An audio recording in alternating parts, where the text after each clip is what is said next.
Lorsque vous êtes dans Commande, Gestion des commandes, et que vous souhaitez éditer ou visualiser une commande, cliquez sur la petite loupe. Un code barre pour toute commande est généré automatiquement par le logiciel. Ainsi, vous pouvez gagner du temps dans le filtre de recherche. Plutôt que de taper un numéro de commande dans la barre de recherche ici, vous pouvez directement coupler à votre ordinateur ou votre tablette un lecteur de code barre, et donc sur les documents qui sont imprimés ou sur des administrations, flasher les codes barres pour obtenir des actions rapides. Les flèches en haut à droite vous permettent de passer à la commande suivante ou précédente. Il vous est possible ici de changer le statut de la commande. Par exemple, si j'ai reçu le paiement de mon client et que je souhaite expédier la commande, je vais cliquer sur finaliser et derrière je vais pouvoir générer la facture, joindre directement la facture à l'email et ici indiquer le numéro du transporteur. Toujours pareil, si vous disposez d'un lecteur de code barre, sachez que vous pouvez très bien scanner le code barre qui est sur l'étiquette transporteur.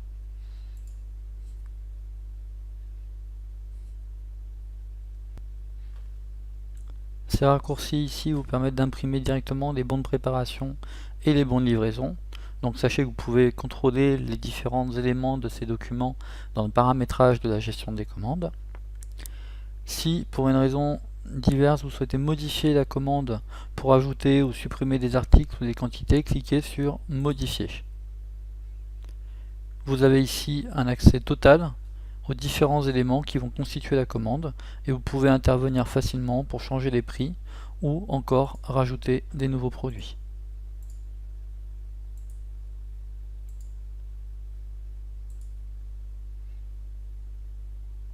Cliquez sur retour pour valider vos modifications.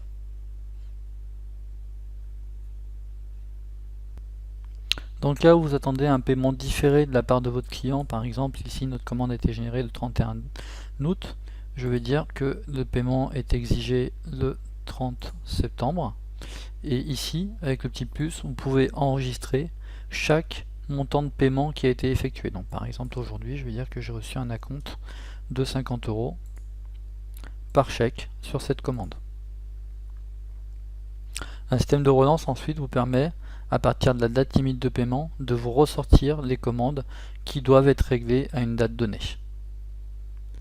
Ici figure le raccourci pour imprimer la facture ou la télécharger, ainsi que les tickets de préparation de commande. Les attributs de commande qui servent à qualifier un petit peu votre base, comme par exemple dire bah voilà, cette facture a été pointée en comptabilité ou pas, ou j'ai pointé le paiement par rapport à ma banque, oui ou non. Tous ces attributs sont variables, utilisables et configurables selon votre souhait, à paramétrer donc dans commande, paramétrage de commande. Plus bas, vous retrouvez des notes, plus à un usage interne pour vous.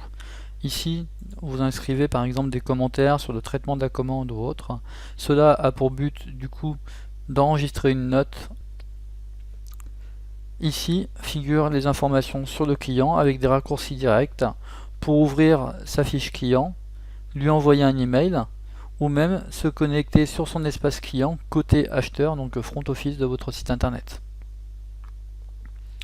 Plus bas, vous avez l'historique des différentes actions menées sur ce client-là, avec la possibilité de filtrer les éléments inhérents à la commande que vous êtes en train de traiter. La visualisation de l'adresse de livraison vous permet de voir par rapport à une carte, en fait Google Maps, de situer où est le lieu de livraison, et puis pour voir facilement derrière quel est l'environnement de votre client. Ça vous permet notamment pour les entreprises de pouvoir mesurer quelle est la taille de l'entreprise que vous êtes en train de livrer. Enfin, si jamais vous constatez que suite à des modifications pour l'ajout d'articles, la modification de tarifs, vos factures ou bons de préparation ne sont pas mis à jour immédiatement, vous avez moyen de forcer le système en cliquant sur mettre à jour les documents manuellement. Le bouton retour vous permet de retourner à la gestion des commandes.